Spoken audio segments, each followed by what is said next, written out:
This year's Academy Awards are being called a big success. All of the pageantry was back, bigger and better than ever. And a Dixon woman was behind some of those decorations you may have seen on the red carpet, and it's an experience she's been aiming for years now. And for that reason, Vonda Lefevre is our Person of the Week.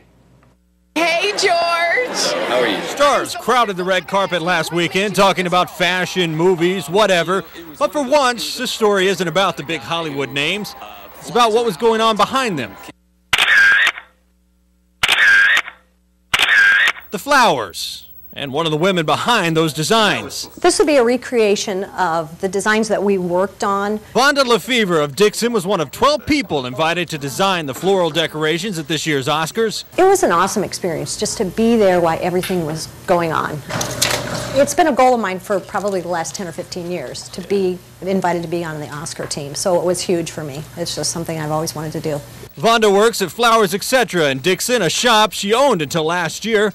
She's been working with flowers for more than 30 years now.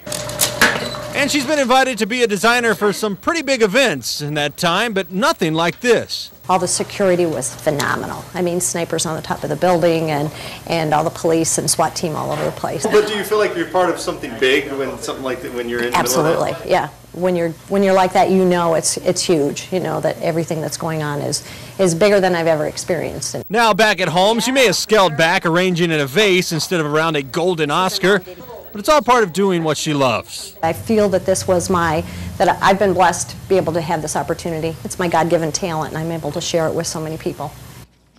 And so we choose Vonda Lefevre. And remember, if you know someone we should feature for our Person of the Week, email us at person@wtvo.com. And I asked her if they got to go to the show once they were done with everything. No, they don't get to go. They get to stand in a secured area and watch all the stars walk by. Well, I guess that's better than nothing. She was excited just to be able to do her work there. That's true. Yeah. Turning to sports now.